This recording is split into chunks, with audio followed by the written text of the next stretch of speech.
The Stone Zone, with legendary Republican strategist and political icon and pundit Roger Stone.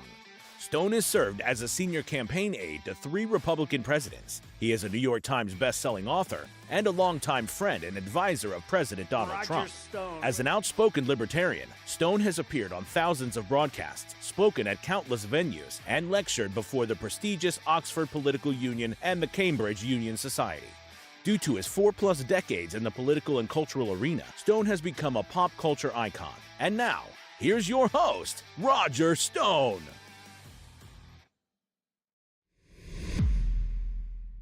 Welcome, I'm Roger Stone, and yes, you are back in the Stone Zone.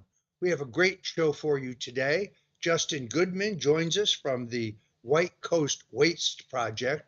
They are waging war to stop the federal government from conducting inhumane, cruel experiments on cats and dogs and other animals. We're going to talk about that. And then my good friend Lance Migliaccio from the Big Mig Show joins us with a shocking national security story.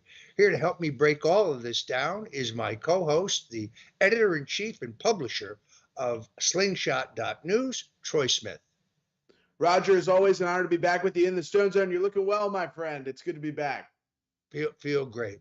Before we get to the amazing show we have lined up for you, however, we do need to bring you a commercial message because, well, we have to keep the lights on.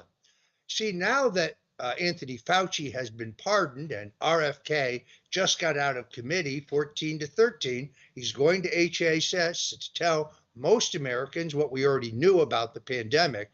It's sad that this effort will not help tens of millions who have never felt the same after taking the virus or the mRNA shots. We all know someone with a shocking personal story. Pfizer has been forced to release a detailed list of the side effects associated with their own COVID-19 shots. Sadly, some of these issues, like myocarditis and blood clots, are creeping up on people in a blink, in an instant, and they're causing debilitating issues. A less severe but common concern is called long COVID syndrome, a condition that leaves people feeling brain fog, chronic fatigue, and shortness of breath, sometimes lingering for months, but in many cases, even years. The Wellness Company makes it easy for you with their new long COVID syndrome support system. You get 4 doctor-formulated nutraceuticals with 5 to 8 plants and minerals in every bottle designed to address the root causes of this problem. Ultimate Spike Detox, Mind Lift, Elevated Energy, and Healthy Heart.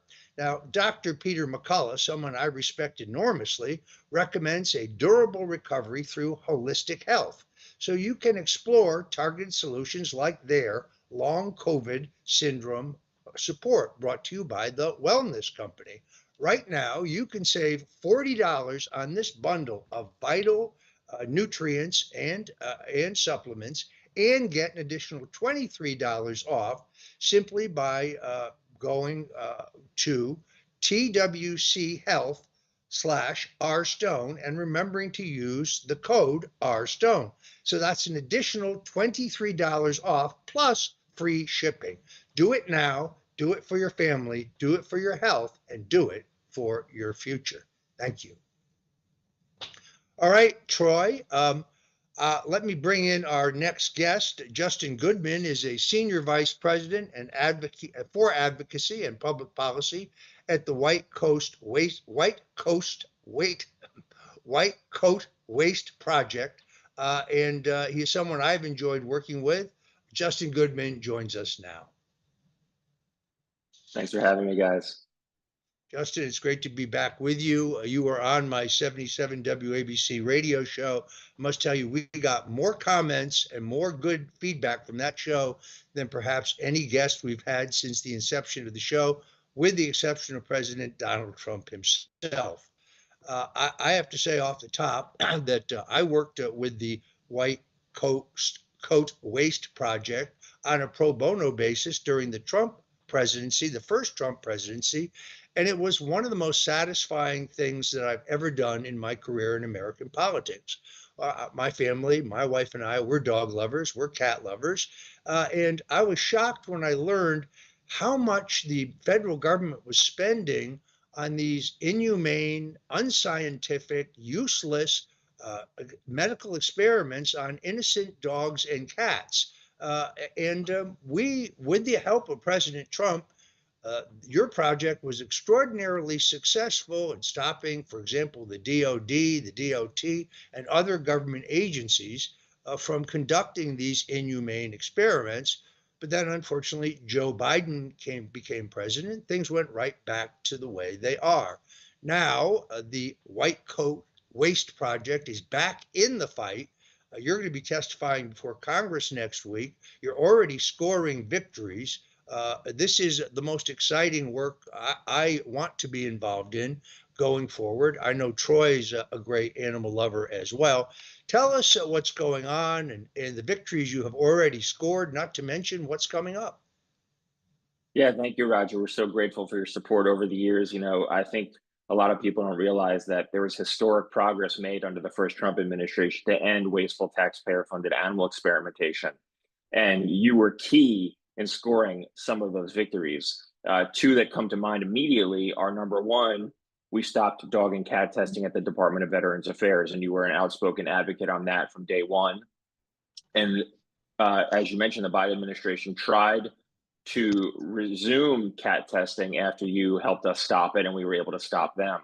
The other big victory you helped us score during Trump 1.0 was shutting down the government's largest cat lab. And this is a lab where they were going to China and buying dog and cat meat at these disgusting wet markets and then flying it back to the United States and force feeding it to cats in cannibalism experiments. And we shut those things down, which is great.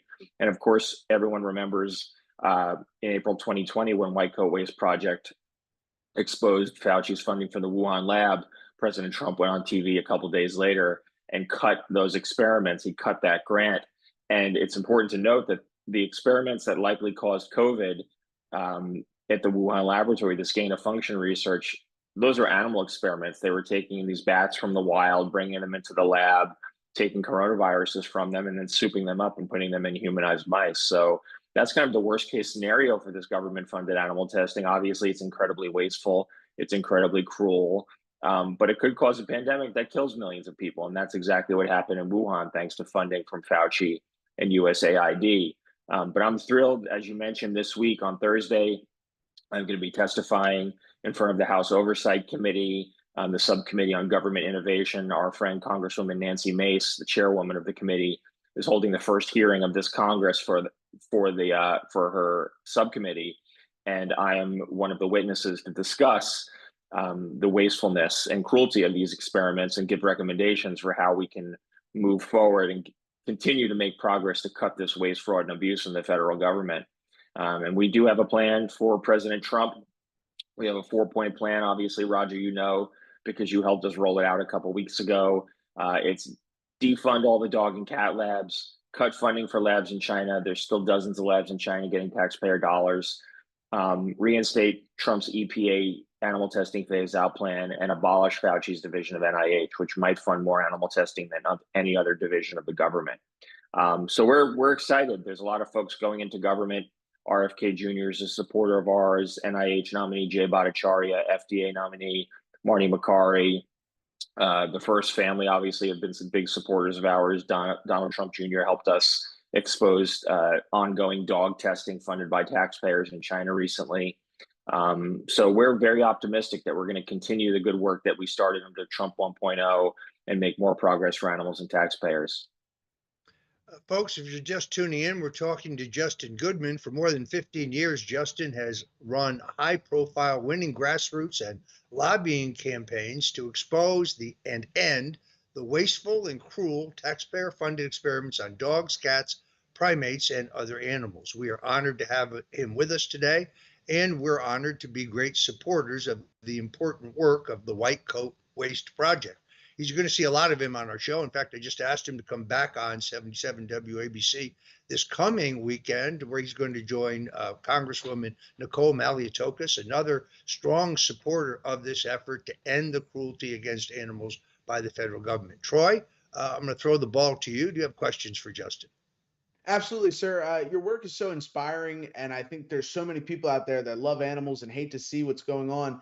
But there's groups that traditionally are tasked with raising awareness about this kind of testing. They've been silent on the Democrat advance of animal cruelty and a lot of the things you're talking about that have been spurred by the Democrats, attempted to be stopped by President Trump, and they resumed them. What do you have to say about the silence of these groups in the face of Biden opening up a lot of these industries of torture that were stopped under President Trump?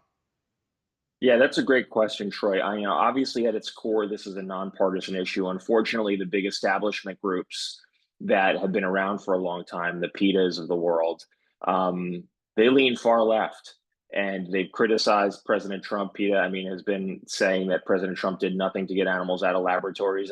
I'd argue, and I think a lot of people would agree, that under the Trump administration, more progress was made to get animals out of laboratories, more historic progress was made to get animals out of laboratories than in any other administration in this country's history. But they're denying, these groups are denying wins, and they want to keep everything in a silo and, only talk to the left. And, this country is full of animal lovers. I work with the Freedom Caucus and the Squad and everyone in between and try to unite people around this issue, because it really is something that everyone should care about and take action to help, a problem that everyone should help take action to solve. But it has been unnecessarily politicized. And, I think there was some kind of impression people had that the Biden administration was going to be good on this issue. And actually, they were terrible on this issue. They were terrible on a lot of animal issues. You can look at their track record. It wasn't just animal testing. So we were incredibly disappointed but not incredibly surprised during the Biden administration. One good example of what happened is in 2019, the Trump administration's EPA chief, Andrew Wheeler, who's a volunteer advisor of ours, he put a historic first ever plan into place at the EPA to completely phase out testing on dogs and other animals by 2035, with a 30% drawdown by 2025. This was historic. It was hailed as this big victory. All of the groups, our group and some of the, the left animal rights groups praised the decision. Within months of taking over in office, Biden's EPA chief, despite telling Congress under oath during his confirmation hearing that he would continue the progress to reduce animal testing, killed the plan, the Trump EPA animal testing phase-out plan, completely gutted it, took out all the benchmarks and timelines. And all the other groups who were there on the dais that day have been silent about this, because they've all been completely captured by these government agencies. And they're afraid to step out of line and say anything critical about them because they have access, they get their name in press releases, and they don't want to rock the boat. But we called out the EPA, we called out the Biden EPA, and we're now, one of our top priorities for this administration is getting that animal testing phase out put in place. The reason the Biden EPA killed that plan is because environmental groups were pressuring them specifically to eliminate Trump's EPA animal testing phase out, because they said, in the interest of environmental justice, they not only wanted them to not reduce animal testing, they wanted them to do more of it. And as a result, we saw them spending millions of dollars, wasting millions of dollars on things like forcing lab animals to breathe simulated wildfire smoke, and even gun control experiments where they're shooting off handguns and rifles and forcing animals to breathe the emissions. That's what the Biden EPA turned into after Trump tried to end animal testing there. And they really did that out of spite and out of pressure from these radical environmental groups. So we're hoping to bring things back, bring some sanity back to the EPA and these other agencies, eliminate some of this wasteful testing. Again, it's not only, it doesn't only waste billions of dollars a year. It's incredibly cruel. And worst case scenario, it's incredibly dangerous. It amazes me when you look at some of the better known, some of the more famous organizations, nonprofits, theoretically, who are supposed to be working to protect defenseless animals. First thing you find is they spend a huge amount of money on overhead, on staff, on consultant, on fancy offices, but you can't find them in the field actually fighting to save animals. This is not true of the White Coat Project, where you guys run a lean operation and the money goes into program, it goes into the fight. Now, I think Americans across the board were shocked to see these photographs of experiments conducted by Dr. Fauci, in which beagles basically had their heads locked into like a box, and they had these flesh-eating insects attacking the faces and heads of defenseless beagles. Could you explain for our audience what possible scientific value these torturous experiments could possibly have? Yeah, thanks, Roger. That dates back to 2021. That was our first investigation after the Wuhan, after we exposed Fauci's funding for the Wuhan lab. That was our first investigation exposing his funding for dog experiments, both in the U.S. and abroad. And we found that Fauci's division of NIH shipped hundreds of thousands of dollars to a lab in Tunisia where they were drugging dogs and putting them in cages, these mesh cages, and then filling those cages with hundreds of biting sandflies. And they put them in the cages with their heads because it's easier to access blood on their faces and ears. And actually, what they wanted to see was that they were studying basically whether dogs who had been infected with a parasite were more delicious and desirable to the flies than the dogs who had not been infected with the parasite. And that was just the tip of the iceberg when it came to Fauci's funding. I mean, he as an individual has probably been responsible for more animal testing and the abuse of animals in labs than any other single individual in history.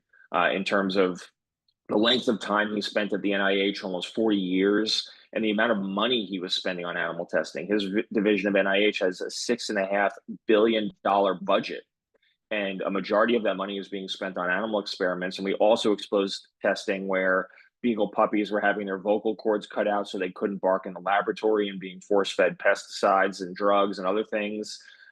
We exposed some other funding that he doled out, where ongoing testing where they're infesting beagle puppies with biting ticks, mutant ticks, out of the Midwest at a laboratory, infecting cats with COVID. That's a project that Rand Paul recently included in his year-end waste book. So the mind reels, honestly, Roger, about why this stuff continues. And it's really ultimately a lack of oversight and accountability. I mean, these mad scientists have had a free pass, and their friends have been running these agencies for a long time. And that's why we're excited that there's, a new sheriff in town in Washington, and they're not going to take any crap, and they're going to look at these programs and see them for what they are, with wasteful government spending that's torturing pets. And hopefully they'll all end up on the chopping block. Yeah, I mean, I think that Fauci's activities in this area are absolute further proof that the man is a psychopath. If you read my book, The Man Who Killed Kennedy, The Case Against LBJ, as a boy, the abuse of animals was a regular for Lyndon Johnson. He would take a dog, he would take a cherry bomb, which is like an explosive firecracker, light it, and shove it down the dog's throat to watch the dog explode, and blood would fly every place. Abusing animals. He actually beat a donkey to death with a baseball bat as a 16-year-old. This is the sign of a psychopath. By the way, a person who would do that would also orchestrate the assassination of an American president. We talked about that on our radio show this weekend. Troy, next question to you for Justin. Well, Roger, that's a shocking statement that you just made about, the correlation, I think, between psychopathy and animal abuse. And I think that's my question. There seems to me to be an overlap here between authoritarian politics and animal abuse. It seems that the people that are most interested in locking us down, telling us what we can and can't do, controlling our lives, they're also the people who are conducting these hard experiments. What do you say about that as somebody who delves into this constantly? There's a definite overlap there, isn't there? Well, yeah, I mean, who's more defenseless and vulnerable than lab animals, right? Dogs, cats and puppies and other bunnies and other animals who, they can't fight back, and no one listens if they try to and doesn't care. We just exposed a lab in China that's actively receiving funding from the U.S. National Institutes of Health and Department of Defense. And the approved contract, the taxpayer-funded contract for this project, says they're choosing beagles because they are cute and docile. So the same qualities that make dogs, beagles in particular, great pets, are the same reason why the ghoulish reason why they're abusing them is because they're small and they're easy to abuse. And if you look at Fauci's history, I think people think of him in a lot of ways as just a paper pusher, that he was a bureaucrat at the NIH who signed off on and promoted a lot of, questionable programs. damaging programs.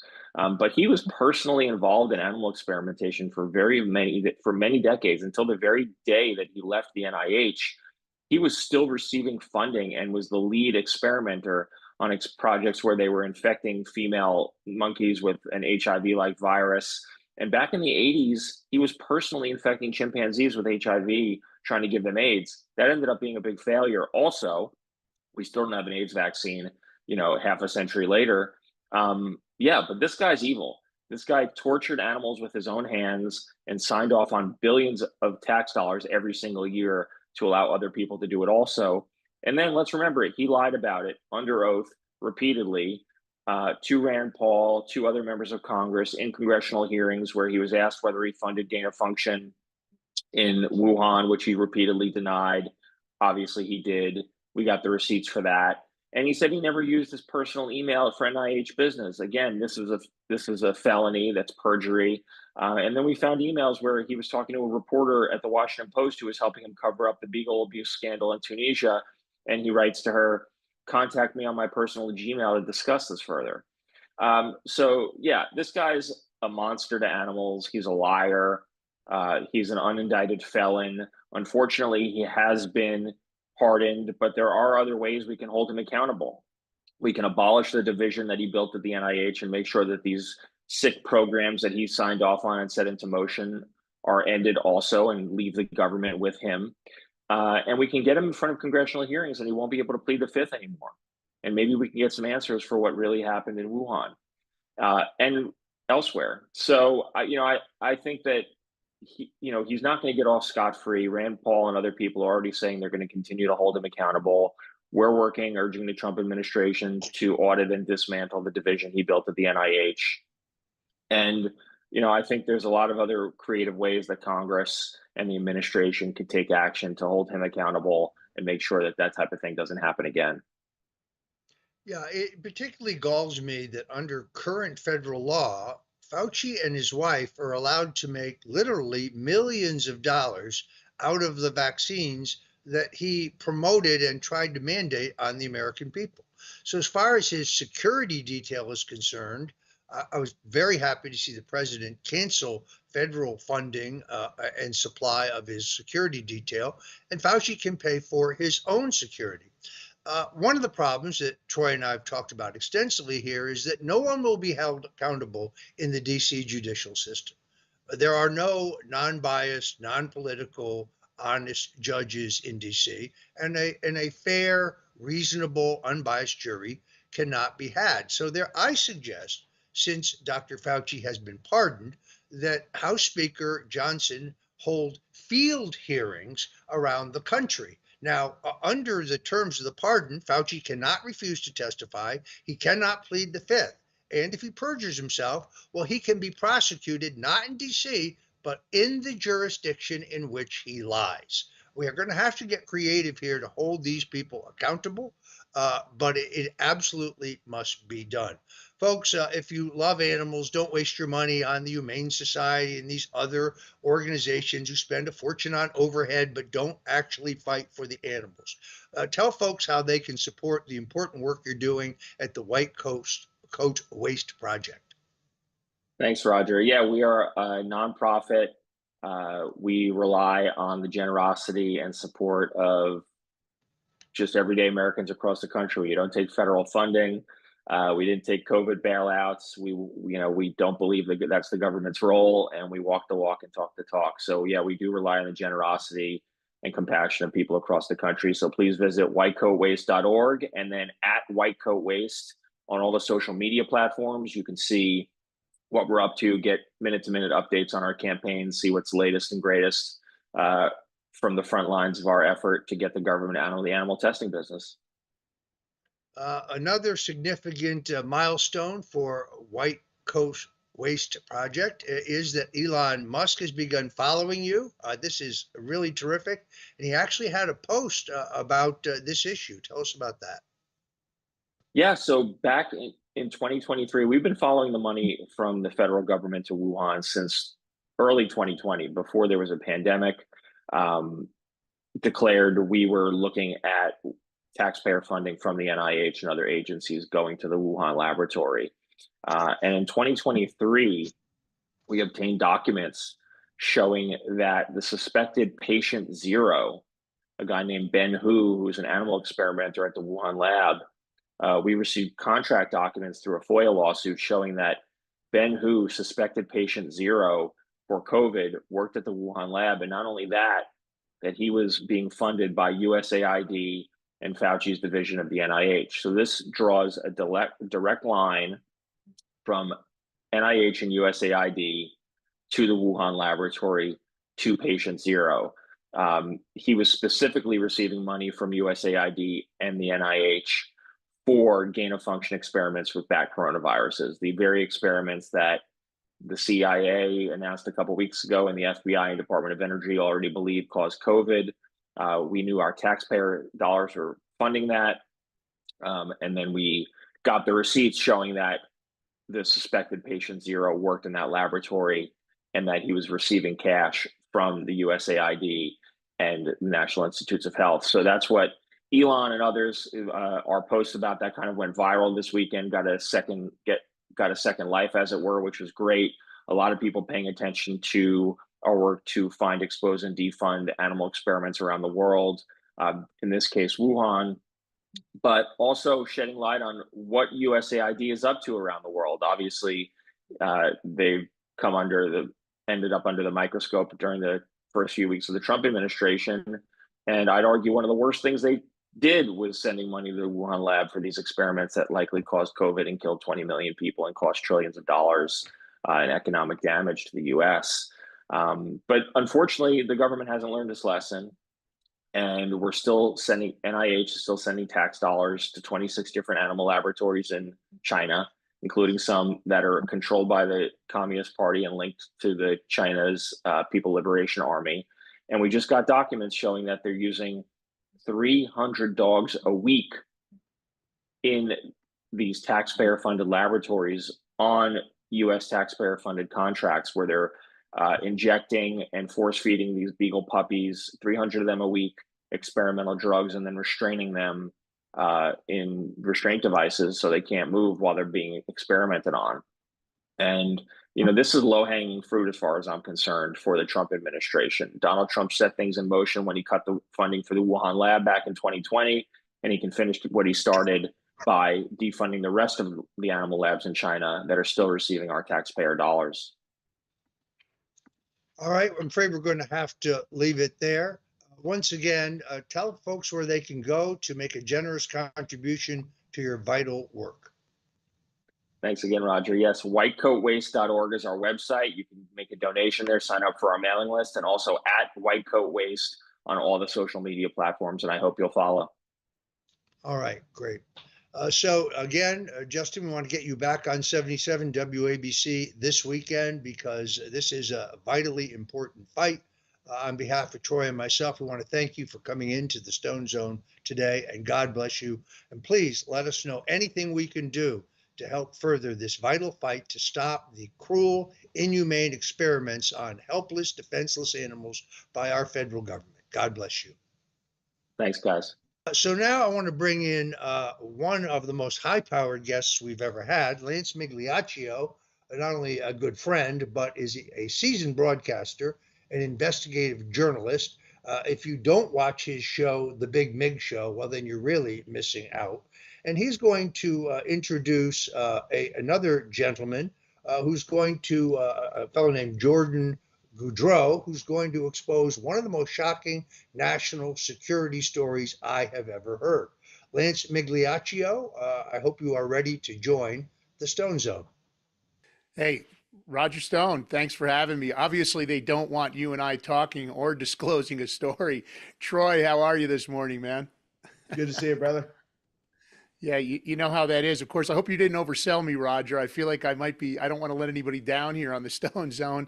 Hey, Jordan Goudreau joins us. And listen, man, thanks for joining us. I know you had a little snafu this morning that your Proton mail server was down, and of course the internet at your house all of a sudden miraculously went out right before the interview. The entire neighborhood. I'm gonna be honest with you. This was like the climax of some kind of Hollywood movie because Internet went down at the house.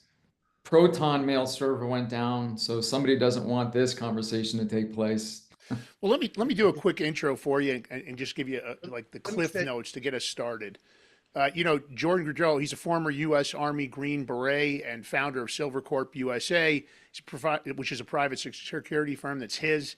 He gained a bunch of international attention in May of 2020 for his alleged involvement, of course, Operation Gideon, a failed attempt to overthrow, the Venezuelan president, Nicolas Maduro. Goudreau, who previously served in combat deployments in Iraq and Afghanistan, later transitioned into the private sector, offering services ranging from crisis response to VIP protection. Of course, his role in the Venezuelan operation remains really controversial. That's why we're here today, with allegations of connections to the CIA, USAID, Mike Pence, John Bolton, Gina Haspel, Mike Pompeo, and many others. Jordan came onto my show. We were just going to cover the, of course, Operation Gideon. I did a bunch of research prior to this, and as everybody knows, I was originally a government contractor, worked for Halliburton, Wackenhut, G4S, Sabre, Blackwater, and others. And I started really looking at the details of what he provided me and the evidence, and it just seemed to me that what we're really looking at here is a weaponization of the federal government against Jordan Goudreau. And I believe an operation to discredit, at that time, Donald Trump, the 45th president of the United States, and furthermore, to potentially use this story as a way to discredit his run for re-election, which of course he's 47 now. So Roger, that gets us started.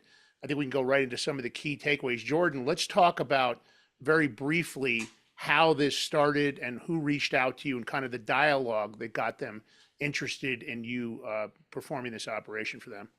Right. So, and let me just start with, my lawyer is incredibly pragmatic. I talked to her about this stuff months ago. She, tried to dismiss a lot of it, but the more it's revealed to her this morning, in fact, she wrote a letter to the court and basically said, you guys are hiding this evidence. You have scoped the date range of this prosecution to eliminate world leaders, presidents, and it's highly suspicious. And so let me take you back all the way to, I guess what I would say was the recruitment. I was recruited as a means to have a decisive involvement and decisive action in Venezuela that would bring about what the executive branch wanted. As everybody knows, back then the Trump administration was fragmented. President didn't know who to trust. He was at odds with Gina Haspel. She believed her way to liberate Venezuela was through infrastructure attacks, things of that nature. Obviously, the president, I have to be careful about saying the executive because that also is fragmented. As you'll soon learn, Mike Pence was working against the president. And, we've just learned this in the last month with access, really pushing for access to discovery. This case is really a case study in geopolitical corruption and weaponization, utilizing several entities in the US government and foreign entities like the Colombian Intelligence Service. And this goes all the way up to the Colombian president using his powers to attack members of my team. So this, I'm not overselling it. Lance didn't oversell it. This is one of the craziest, I guess, espionage stories of the modern age, but I digress. I was recruited to bring about a decisive solution to a problem. And I was brought into the room with several individuals who were, I believe for the most part, in some capacity, certainly Keith Schiller, who was, Donald Trump's fixer at the time, was well-intentioned. He believed that this was on the surface what it was supposed to be. But neither Keith nor myself knew that the people in the room, we were dealing with, CIA assets who are linked now, and I've seen it on paper, to Juan Cruz, which is obviously Gina Haspel's guy in South America. Furthermore, one of the individuals obviously was his education was supplied by U.S. aid, just like Leopoldo Lopez and Juan Guaido, the president of Venezuela, who ultimately signed a $500 million contract with me for this endeavor. And so you had these individuals who were funded by USAID, which they're working with the CIA. So you can make those connections, but let's go back. So I get recruited to do this. I do my due diligence. Obviously Rowan Kraft, they can't, the entity in Washington, D.C., global governments, can't get the contract signed because Leopoldo Lopez doesn't want to sign the contract. He doesn't want to give away all the business contracts. Great. I come back, I red hat, I make sure that there's people in place, there's assets in place in Venezuela to make this happen. I determine that, yes, this is possible. Let me clarify, I'm not a mercenary. There was another project that one of these individuals gave me to look at. It was a prospectus. It was for an invasion. That is not what I do. I use human intelligence solutions to try to bring about solutions. So I was developing a network, and I was trying to see if it was possible to develop a powerful network in Venezuela to use, Venezuelan military to do their own coup. Obviously, the 30 April coup that was tried by Juan Guaido didn't work because he didn't have military support. So the crux of my entire operation relied on one general, General Cliver Alcala, and I built a lot of the operation around him. Furthermore, I built contacts inside Venezuela who were in and around Maduro, who had access and placement. And so as the project moved forward, I needed assurances, I needed authorizations, obviously, that I was able to do what I was doing. And so the first round of authorizations came from that initial meeting in Miami early on. That contract was not secured. And so when I came back to... Who was, if you don't mind me, Jordan, I want to interrupt for a minute. Who was at that meeting in Miami the first time? Because based on at least what I know of the story, you never had reason to believe that this wasn't a government-supported and sanctioned operation. From the outset, this was, promised to me that this was backed by the US government. So I would not have even taken a team to Colombia otherwise. So in the room, most notably, is Lester Toledo, and there's a clip of Lester Toledo. He was, most notably now, he was the strategist and still is a strategist for Nayib Bukele, and he is responsible largely for his last election win. Lester Toledo, in this capacity, was working for Juan Guaido as a strategist. Lester Toledo also owns a humanitarian company. This humanitarian company was the beneficiary of, a portion of the $1.6 billion of humanitarian aid from USAID. This organization, as you know, has recently been called out for tremendous corruption, and this is no mistake, which begs the question: who is really policing it?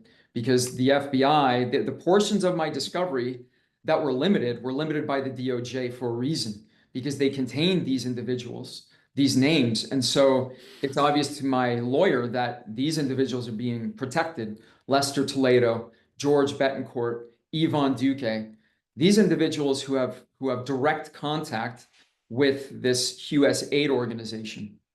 But I digress. So this is the other individual in the room was Keith Schiller. I believe Keith, he was on the level. He really wanted to do this. And then Nestor Sainz was obviously a conduit or the spokesperson for global governments. And can you explain to the audience who Nestor Sainz is? Because I'm sure they haven't heard that name before, although I have. So Global Governments is a think tank in DC, which obviously they link people together. They do lobbying and they have access to lawyers. The lawyer they were using in this instance was a guy named Travis Lucas, which was Mike Pompeo's lawyer. And it was reiterated to me several times that this was Mike Pompeo's lawyer. This lawyer had a chance to look at the contract, everything's fine. When everything exploded, Travis Lucas, his lawyer, went to the media and said he had never met me. But I had two invoices from Travis Lucas. So at the very top of this thing, once it moved past the global government stage, which Nestor always stayed around, after the global government's meeting, they couldn't secure the contract. Juan Guaido, the president, reached out to me through a cutout, which was his cousin. So his cousin, essentially, he put me in contact with Guaido's strategist. a guy named Rendon. He is an election strategist also.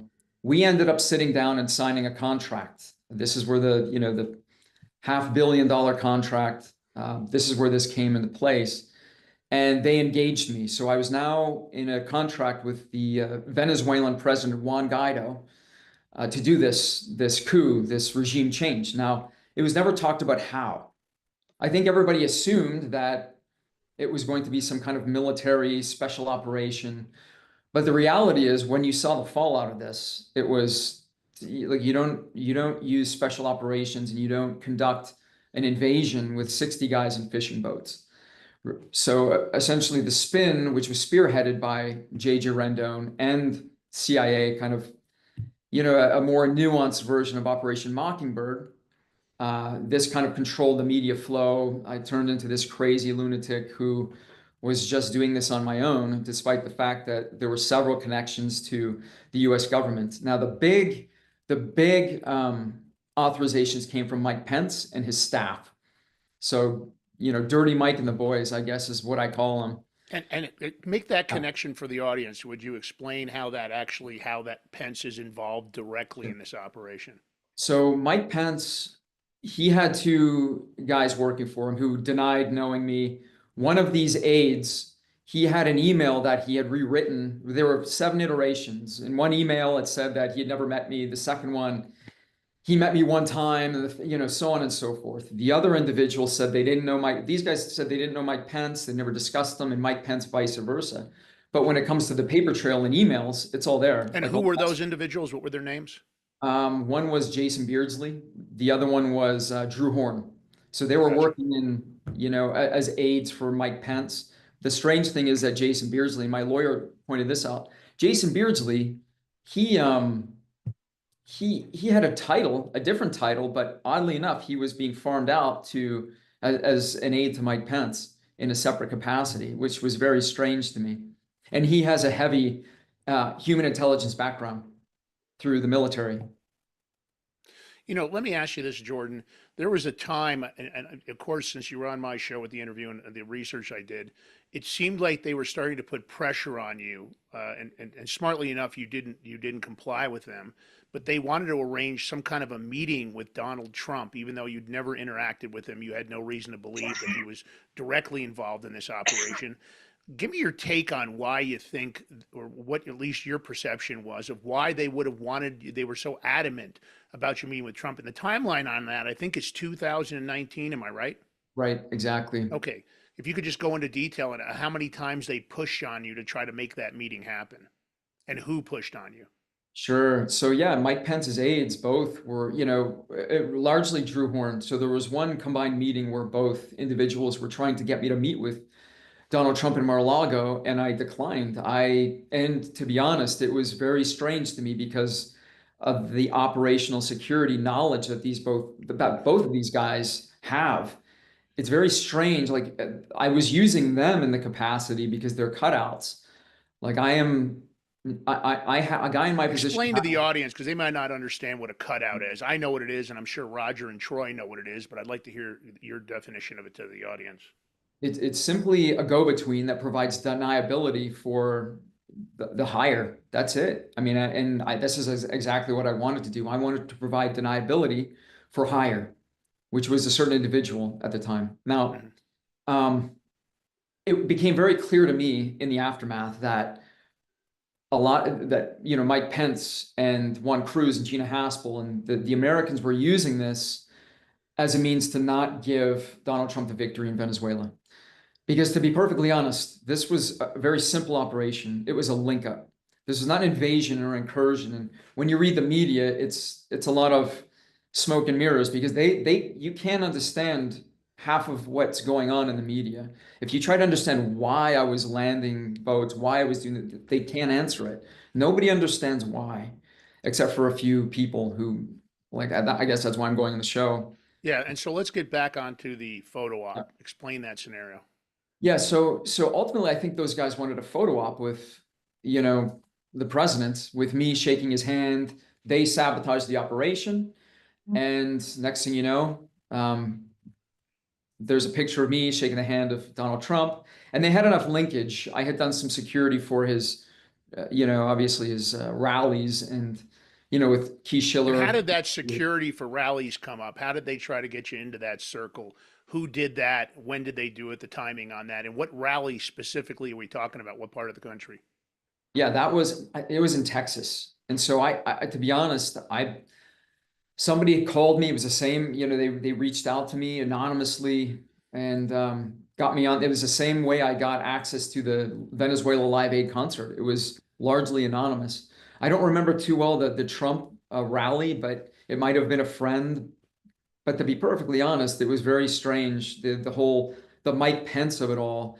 And I would send these guys RFIs, like requests for information. For instance, I would ask, is it necessary that X, Y, and Z happen, or this individual's involved, or that individual? And they would come back with answers. And I met Drew Horn several times over the course of this. I'd say 5 to 10 times in person. So maybe I missed it, but who specifically, asked you for that photo op? Who specifically came at you? How did it start? Who did it? And then what other people jumped in on that dialogue? Yeah, so obviously, Drew Horn wanted me to meet with the president, and then the other individual, Jason Beardsley, same thing, which was strange. I mean, I figured they would have wanted, to meet with Mike Pence, but and they made several representations regarding, and it was told to me, look, all the doors are open. We don't care how bloody it is. Things of that nature. You have full authorization to do whatever you need to do. So Okay. once again, they confirmed with you that there was total awareness by the U.S. government at different levels, which we don't know what levels those were specifically, because even in your case, it sounds like the DOJ is doing what normally the DOJ does, what they like to do is curate the discovery. They want to make sure that they go through it first, and then you get the watered down version. Of course, they use state secret and national security in a situation like that to justify why they're redacting or pulling other items out. But here they are. You never had a reason to believe that the U.S. government had not sanctioned this operation in any form. No, during the entire period of time, even Rowan Kraft, who was drafting the original contract, he referenced several times that he had met the vice president and spoke with him in a skiff. And it was strange to me, how does this business magnate know what a skiff is? And so it was very believable. It was during the course of this, there were several touches that it had been represented to me that you had full authorization to do this. Mm-hmm. Otherwise, I wouldn't even looked at it. Right. And I can understand that. Let's talk about, you believe that the operation was infiltrated and sabotaged intentionally. And what's odd about it is the timeline there. They sabotage the event, and then, of course, everything goes badly for you. Let's talk about what makes you believe it was infiltrated and sabotaged. And let's talk about that timeline quickly, about when they took out the key elements that you needed in Venezuela and what they did to do that, where 1 minute they appeared to be an ally and the next minute they appear on the DEA list. Go into that, would you? Right. So the big hit was, and this is what they're trying to prosecute me for, is alleged arms trafficking. But the deal is, from what I've seen in black and white, it seems more like other individuals are responsible for that. There's some and I can't really talk through it because my co-defendant is in a trial in Colombia, but when my lawyer saw the discovery, she, was incredibly suspicious. She thinks that the weapons are planted by an intelligence. Did you ever import any weapons at all yourself? No, did your absolutely. operation or any of the team members ever import weapons? No, absolutely not. Okay, so the weapons were supplied by who, and who was involved in that weapon transfer? Because let's face it, to import weapons into a country, you have to have a certain skill set when it comes to smuggling. At the end of the day, you have to be able to pass whatever they use, whether it's backscatter, X-ray, or anything else. So smuggling operations, there's usually people that have a high level of skill creating the entities, especially when it comes to things that might have a military signature like comms or weapons. So who actually brought those weapons into the country that ended up in all those eerily identical press releases all over the world? That little scenario where they put a picture of you and then, of course, all the weapons next to you. Right. So this is still up for debate. I have a pretty good idea of who it is, but pretty sure it's exact on who it is who actually planted the weapons. Mm-hmm. The weapons would have been planted by the Colombian intelligence agency, probably working with elements of the CIA or CIA assets. CIA assets that have, humanitarian aid companies who are able to get US aid funding and who have, sea land containers that can ship anything they want to Colombia and to Venezuela, who have made representations to me as such, who have talked about meeting CIA and working with individuals in the CIA by name. Can you connect the involvement of Juan Cruz and Gina Haspel maybe to that operation, or what parts of it do you think they were involved with this sabotage? So it's not only the importation of the weapons, it seems to go deeper than that. The weapons are whatever. I think there were Venezuelans who were sending weapons, but the reality is, for that phase of the operation, it was a link-up. Weapons were irrelevant. I mean, it was going to be a handful of guys shaking hands with some generals inside of Venezuela. I mean, this whole notion that we were going to invade and do this, insertion or take out Maduro with dudes, and it's ridiculous. But in terms of the large sabotage, that was when they pulled Cliver-Alcala, and they put Cliver-Alcala on the wanted poster next to Maduro. And can you explain? That's the general that you were dealing with directly. So General Cliver-Alcala is a reason that I could develop all of these powerful contacts inside Venezuela next to Maduro. Obviously, the CIA knew that, and the opposition government knew that. They knew that this was not going to be that hard a lift, because really it wasn't any forces of mine that were doing anything. I didn't need weapons to do anything. This was going to be a simple military coup, something that you've seen in Bolivia, probably, I think it was in 2020. Same sort of thing that Chavez did to take Venezuela in the first place. It was a very easy lift. Essentially, what happened was, once they pulled my general, once whoever in the State Department, Mike Pompeo probably decides to pull General Alcala, my men were already committed, right? It's like Shakespeare. I'm weighted in blood so deep that to turn back now would be the gravest of errors. So now my men are embedded in Colombia, on the Colombian border in Venezuela, and the ELN are hunting them. The ELN have been tipped off by Ivan Duque, or whoever they used to tip off the ELN, saying these guys are here to attack you. And now the ELN are hunting my men. The US government at that point, the State Department, puts Cliver-Alcala on a list next to Maduro. Cliver-Alcala is the strongest opponent of Nicolas Maduro. So to put him on a list and say that he's a narco trafficker is insanity. So the reality is they do this. So Guaido and probably Haspel and Pence do this, and they okay it to tank the operation and to cause confusion inside Venezuela. So the operation, it's really over before it starts. And my guys are stuck there. And I know you sent us over quite a bit of media. My question would be, is there any of that media that supports your allegations that you'd like to pull up now that might be really interesting for the audience? I think the perfect piece of media is there's a secret audio file that the government has had this whole time that they have not presented yet. And that is... and they're not aware that you actually have this audio file. It was on one of the it was on one of my drives that they seized. So they must think that, I'm not sure. I mean, they got it from a third party. What is that media number? Do you know, Jordan? Because it's media number 5. So this is an audio clip. Give me the basis for what we're playing here. What is this? So this, in Bogota, Colombia, I had one of my guys do a secret audio recording of Lester Toledo and George Betancourt, another CIA asset. And they're talking about meeting with the CIA, working with Juan Cruz, Gina Haspel's guy, and they're talking about shipping guns. They're talking about, we don't trust Donald Trump. We're not going to work with Donald Trump. Now, is this in English or Spanish? And have you This is Spanish, but I've provided some loose subtitles. So if you can... subtitles, okay. So some closed caption subtitles, okay. All right, let's go ahead and play the clip, and then you can kind of give us the breakdown. Ya estaré embajador, que me mande con lo de Juan Cruz. El jefe la CIA. Y yo le digo, pero esto funciona así, nosotros confiamos en él, ni siquiera en Trump, en él. Entonces vamos a hablar, yo pongo la pista, yo me armas, yo todo. Ahora tenemos un problema que tenemos que atajar. Gentlemen, we're almost out of time, so I'm going to ask you guys to kind of summarize this shocking story for us. I'm going to throw this back to you, Lance, and then Jordan for his final comments. My take is the timeline of when the DOJ actually brings charges against Jordan. Of course, the operation was exposed and failed in 2020. We're talking about 2024 when all of a sudden here comes the DOJ with an indictment, even to the point that the judge in the hearing in court says, what is this? Why is this 4.5 years later? Why are we even here?